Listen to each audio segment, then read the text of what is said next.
Thank you. Forward, back. All right. Hey guys. How's everyone feeling? Awesome. So thank you for that warm and warm welcome. I'm really happy to be here with you guys. It's always one of my greatest joys is to be in the conversation. You know what I mean? Like to really talk about what matters and what feels deep and what brings us together as community and allows us to recognize who we are and what we stand for in the world.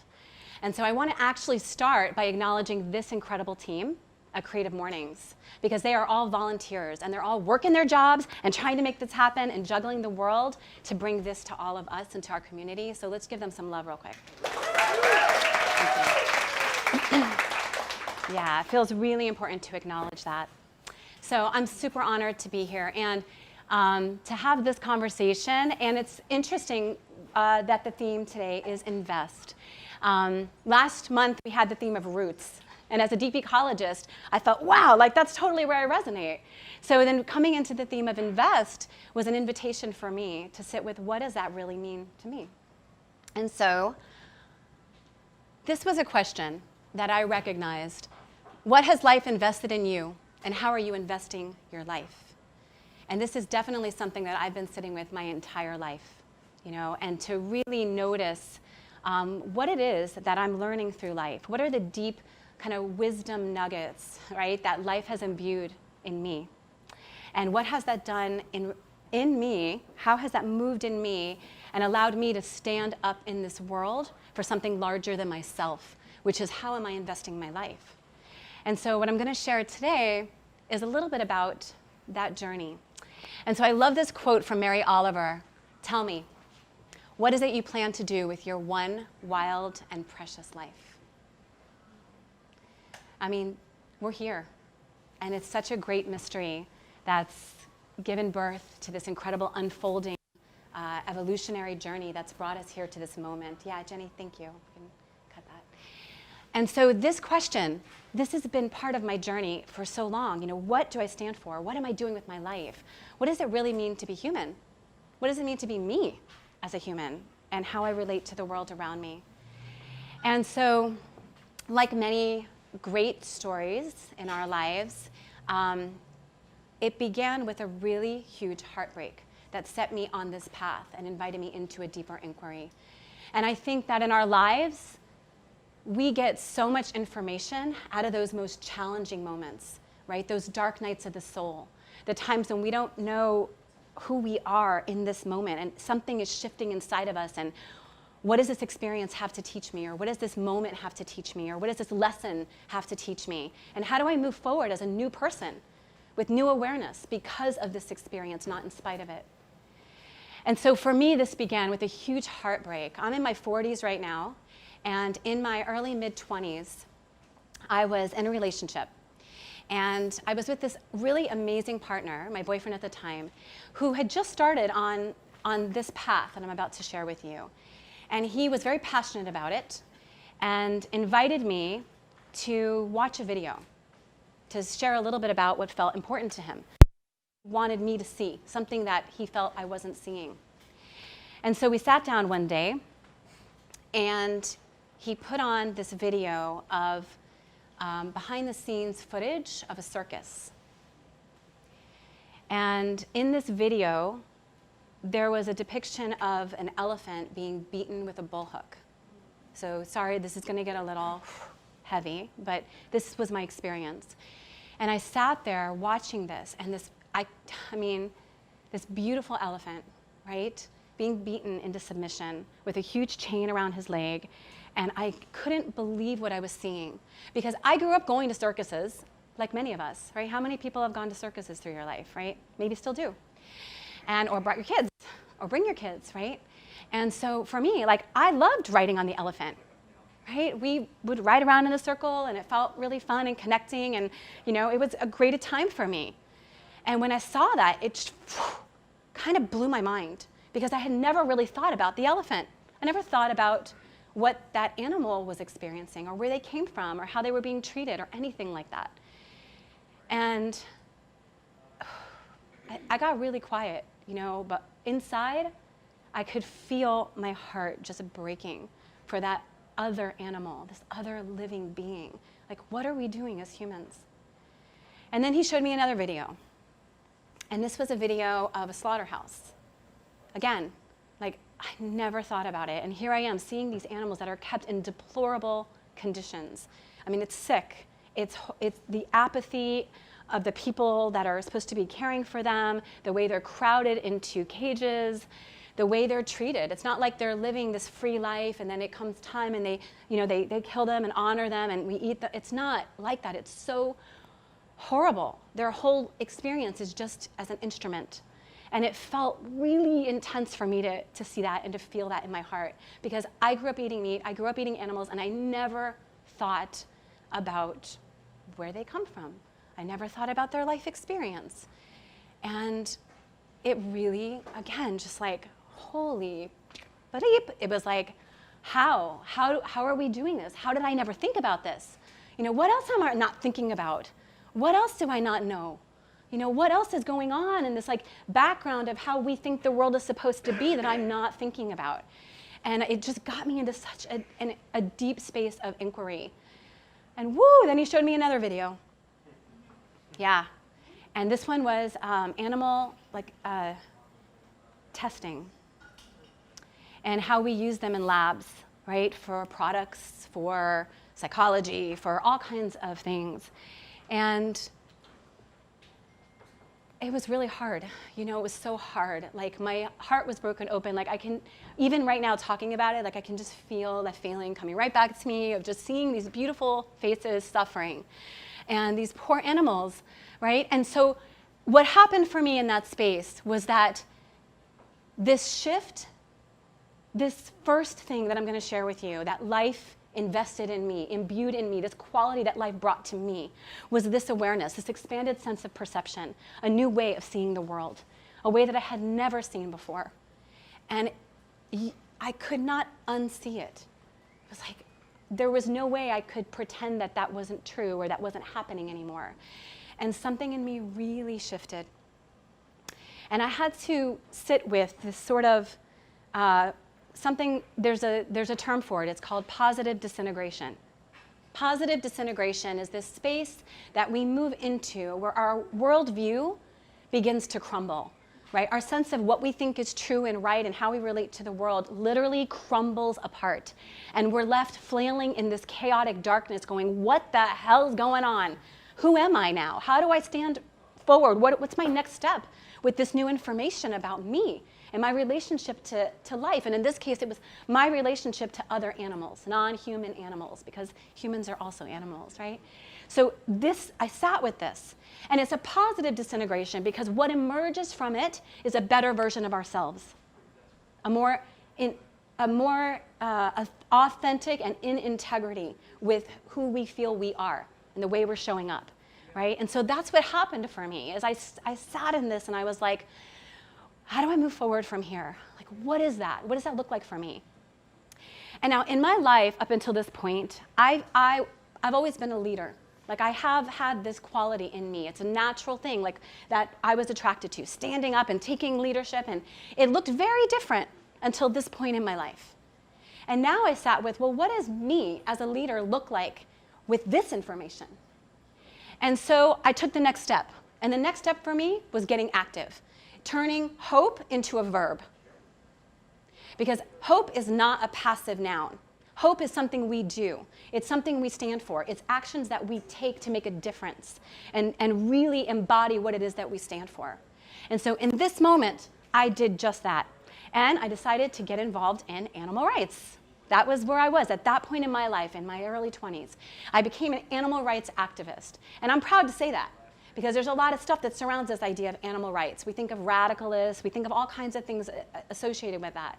But I'm going to tell you, it's an invitation to stand for something that felt really important for me at that moment in my life. So I got involved in campaigns, I started leading some campaigns, and I started showing up. And then one day, Tim was my partner at the time, Tim and I were invited to step into some civil disobedience, right? Which is really kind of taking some action that may not totally be in alignment with the law, but we know it's for a better cause and it feels important, right? So I like to say we were compassionate troublemakers, a term that has stayed with me until this moment, all my life. But so we got involved, and we got involved in a campaign at the Miami Aquarium. How many of you guys have been there? A couple of you, not that many. I'm glad to hear that, actually. So we were invited. It was a Mother's Day demonstration, a protest that was happening outside this aquarium. And this was really the start of so much in my life. And we were invited to actually be one of the chosen few, maybe 5 or 6 of us, that went inside to this aquarium and stood up during the Lolita show, right? Lolita is the longest living captive orca in the world, who's been in this aquarium now over 40 years. At this time, it was around 30. And so we were going to go into this aquarium, go into the show, and then during the show, stand up and start saying what needed to be said, right? So we went inside, and we saw Lolita, right? And this is a show that I had gone to. I'd been brought to this aquarium as a child. I ran down to those first couple of rows to get splashed and have a great time getting wet and be entertained without knowing or thinking about anything different. My parents taught me. They taught me. They took me. They taught me, right? All of that. So I went there, and I saw Lolita. And this time, it looked really different. She looked really different. The situation looked really different to me. And when I walked in, I saw her here, just kind of lifelessly, just totally still, just hanging out quietly, alone in this tank. This tiny tank that is literally illegal by government standards. That's a whole nother story, but it's also part of my story.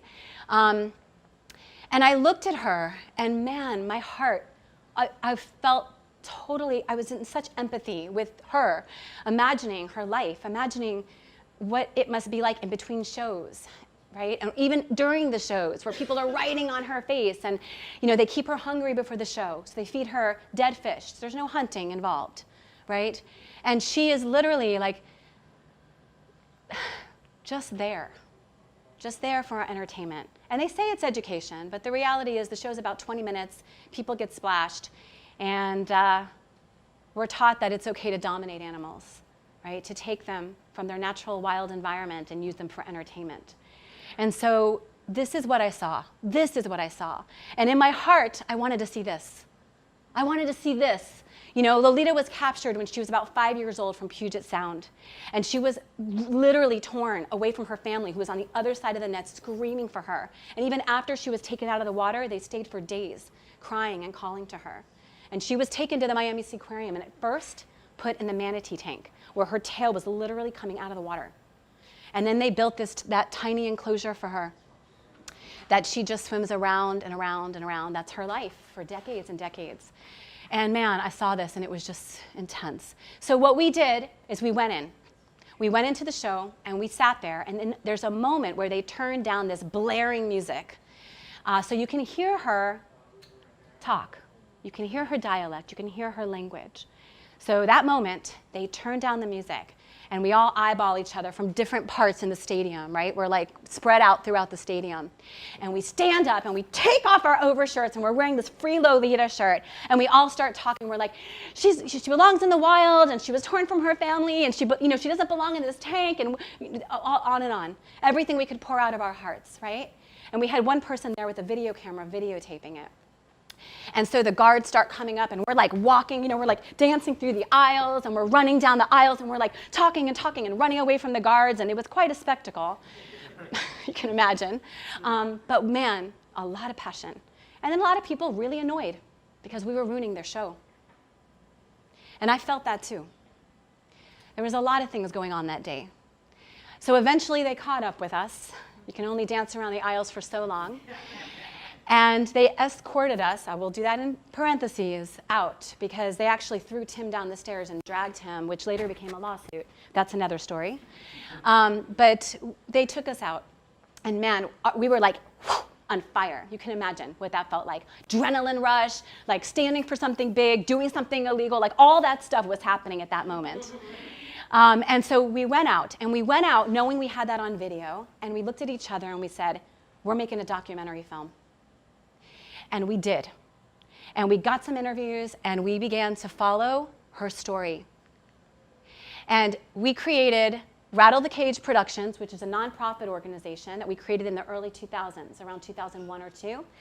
And we followed her story. We created the documentary Lolita, Slave to Entertainment. Is my hand in the way? Thank you. So we created Lolita, Slave to Entertainment. We followed her story. We revealed so many things that were happening behind the scenes at the Miami Sea Aquarium. We cost them billions of dollars in investor support. So much stuff was happening. And we were supercharged. And so this was our first film.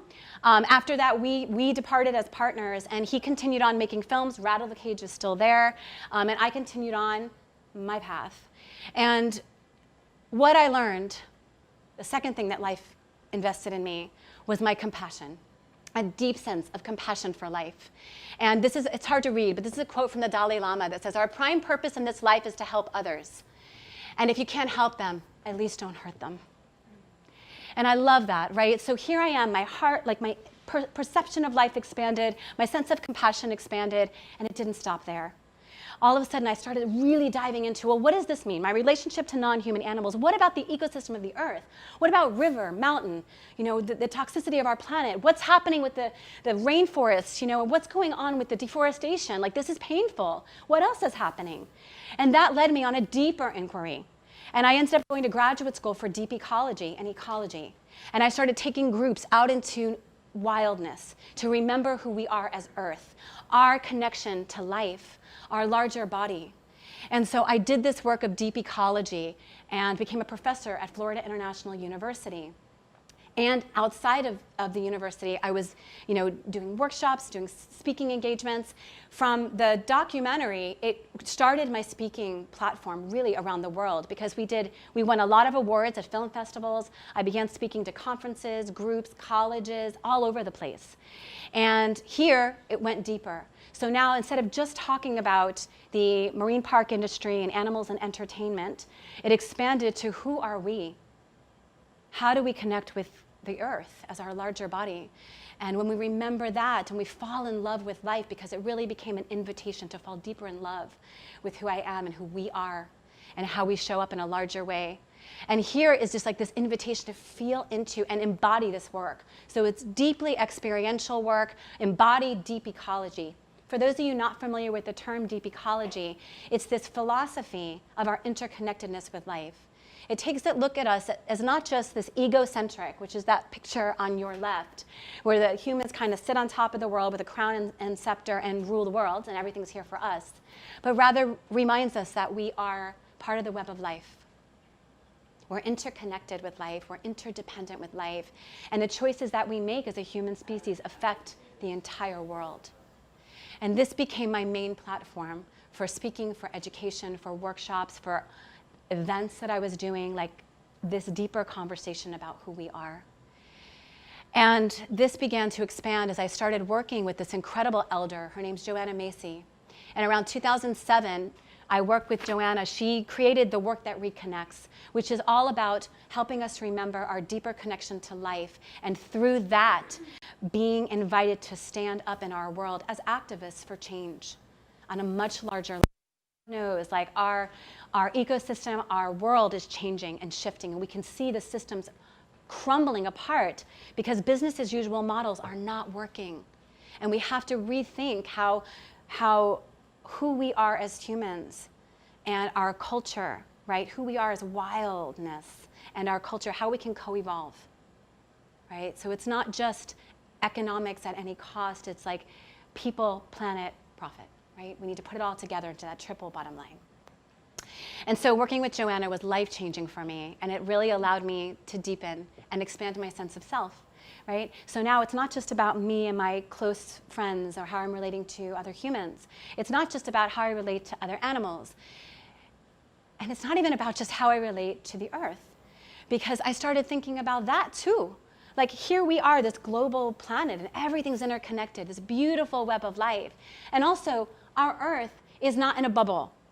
We exist inside of this universe, this vast, incredible, mysterious universe that 13.7 billion years ago exploded from mystery. Call it God, call it anything you want. We literally can, We're storytellers. We can interpret that any way. But what we know from science is that for 13.7 billion years, we have had an evolutionary unfolding that has fundamentally shifted our ability to know ourselves. And universes, stars, right? Everything, galaxies are created. Earth was created. The first single cell was created. Multi-celled organisms, jellyfish, sponges, right? Fish, amphibians, reptiles, mammals. And once upon a time, stood upright in the savannah and we saw ourselves. We became self-reflexive, curious about ourselves. We began exploring who we are. And evolution took an inward turn into consciousness. And we've been evolving. Consciousness has been evolving for millions of years, and hundreds of thousands of years in the human form. We are literally the mystery that gave birth to the universe. Feel that. When we really feel into that, how does that expand your sense of self? Who we are is so powerful as both the intelligence of the universe and as our unique differentiated selves, the way that we show up in the world. And so this became an invitation for me to explore what we call the universe story. This is our modern cosmology, based in the science of the universe. And I started studying with this incredible man, Dr. Brian Swim, studying his work. And he says, the earth was once molten rock and now sings operas. Things are always evolving. We are part of this evolutionary journey. And that sense of self, wow, how powerful that is. Because we are not insignificant things. We are so powerful, and each one of us is so incredibly unique. And so that deepened my sense of spiritual maturity, psychological maturity, what it means to be human in this world, how to show up as not just myself, but as this greater sense of self, knowing that when I show up, it's not just from me, it's through me. It's through the intelligence of everything that's ever been, because life continues to teach us, to evolve in us, to invest in us this deep sense of wisdom. It's in our DNA, and it's in our life experience. And I love this quote from Tom Yeomans. He says, the stunning paradox of human spiritual maturity is that as we become one with all life, we also at the same time become completely and uniquely ourselves. So the more we understand our interconnectedness with life, the sense of oneness, right? The sense of incredible empowerment, knowing that who we are is so much larger than ourselves, the more confidence we gain to step into ourselves fully and wholly and bring our unique way of being into the world through what life has invested in us. And man, no two of us are the same, right? Every person has different fingerprints. Right? The stripes of every zebra are completely unique. Every living being is unique by design. And we're meant to be a unique expression of this great mystery. And so whatever life has invested in you through your experience and through your journey, the invitation is to say, how can I now invest my life and stand for something larger than myself, give myself to the world? And so my ability to serve from humility and from this greater sense of how we move forward collectively, evolutionarily, has deepened and taken a total another level in my life. I've been able to speak on huge platforms, connect with so many different people. I've been creating mindful living events on large levels, for 20 years now, and literally have affected the life, informed the life, inspired the lives of thousands of people. And it's been amazing as a messenger, as in service to this world, to take all that life has invested in me and be able to stand for this and invest it back into the world so that we get to evolve collectively and together. And so this is the last thing I want to share. And this is from Matt Licata. And it's kind of a wrap-up of everything we're talking about and how we can really be here for each other. And I'm going to come over here to read it. He says, perhaps in the end, our life's purpose has nothing to do with what career we create, what new thing we'll manifest or attract for ourselves, or how successful we are in manifesting life. Perhaps the purpose of our life is to fully live. Finally, to touch each here and now with our presence, our warmth, our mercy, and with the gift of our one wild heart. And to do whatever we can to help others, to hold them when they're hurting, to listen carefully to their stories, and to ways they're attempting to make sense of a world that's gone a bit mad. To speak kind words to them and not forget the miracle of each other as it appears in front of us. Perhaps this is the most radical gift we can give the world, and to share the gifts that we have been given. And so with that, I'm just going to bring you to this space where I am to this day. You know, I started Psychospiritual Institute about 4 years ago, and it's literally the culmination of all these incredible things that life has imbued in me. It's the activism, it's the ecology, it's spiritual psychology, it's the powerful invitation for us to stand for our world as guides. That as we become more present to who we are and what we stand for in the world, we get to stand up and make a difference as activists, as change makers, and as leaders. Because our world needs aware and awakened leaders. The way we lead our lives creates a ripple effect into the world. And when we stand for something larger than ourselves, we together collectively create an evolutionary force that cannot be stopped. And in that way, we get to lead our world forward. And that's my invitation to all of you. And I hope that my story gives you the inspiration to really look into your own life, what it is that you stand for, and how you get to make a difference. So, thank you.